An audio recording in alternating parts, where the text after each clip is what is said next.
Okay, if you missed part one of my 49cc rebuild, basically it's a little sport bike, GPR, Tinker Motors, and I had melted down the piston and the rings and the cylinder, running it a little bit too hard down the highway. So for $18 US, I got a complete top end kit, the cylinder, gasket, new piston inside, rings, the little bearing on the wrist pin, and a new wrist pin, all bolted on.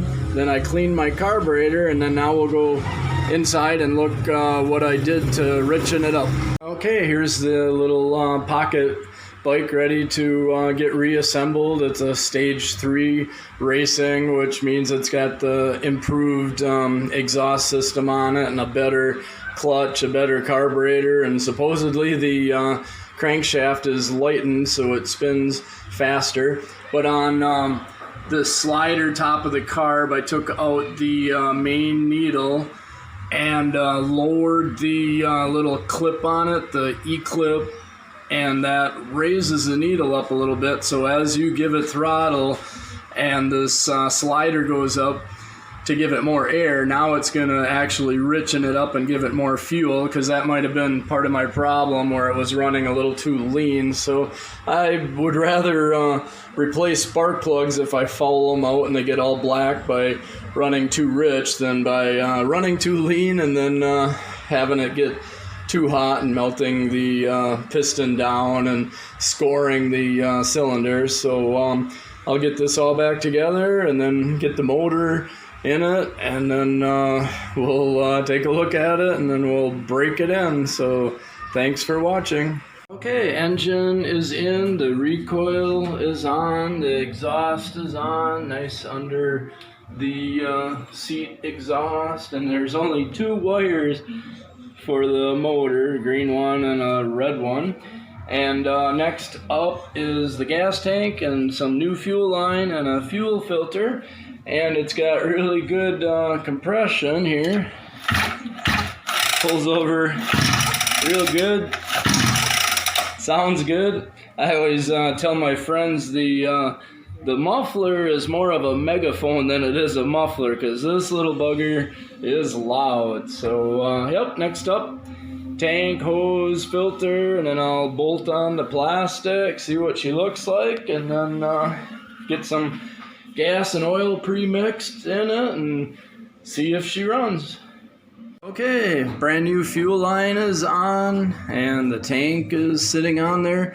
I had to get some very flexible silicone rubber type fuel line, because it's actually a bigger spout on the bottom of the gas tank and on the carburetor than regular motorcycles have. So the new motorcycle line I got was too small, so I actually took a hairdryer and heated up the line to make it soft to slide it on the bigger nipples, or whatever you want to call it.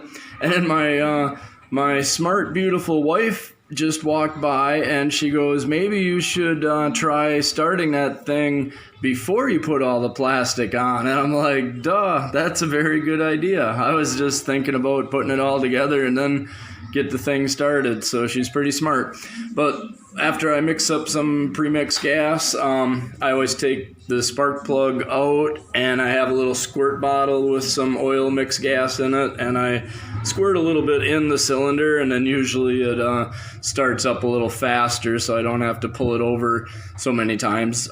There's plenty of oil, regular motor oil I put in the cylinder, on the piston, and the rings and everything, so it's got all kinds of startup lube in there, so I don't have to worry about that. So next I'll mix up some gas and see what she does.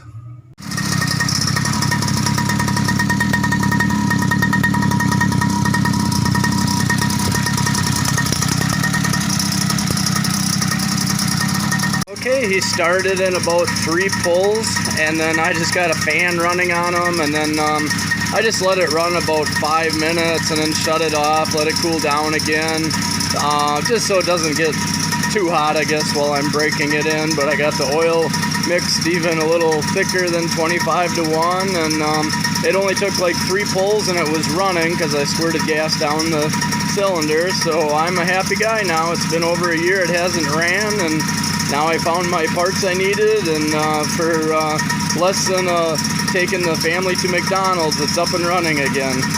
Okay, it's all back together, and this one is the special one, Competition Series, and it's the R3 Stage 3 Race Edition, and this is the one that an adult can sit on. I'm 200 pounds. It's got a fully boxed frame.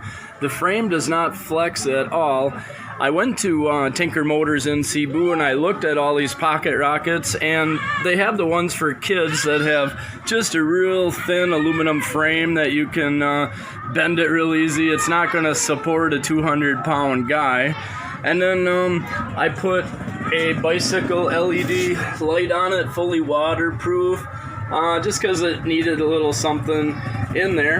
And then I put on a bicycle speedometer, and I calibrated it for this size wheel, and I glued on the little magnet onto the wheel, and it shows the speed really good when you roll the bike along, but as soon as you start the engine, it's too much vibration and the display keeps going out. But I can probably put some foam rubber under it, and then maybe in the battery door add some cardboard to keep the contact better with the batteries maybe. But yeah, that's my little buddy here, and he's lots of fun. Anywhere I ride it, everybody's laughing because I look ridiculous on it. But after I get it broken, we'll do some riding videos. But just wanted to show you one of my many hobbies. So maybe you guys can subscribe and throw a like on there for me. So thanks a lot.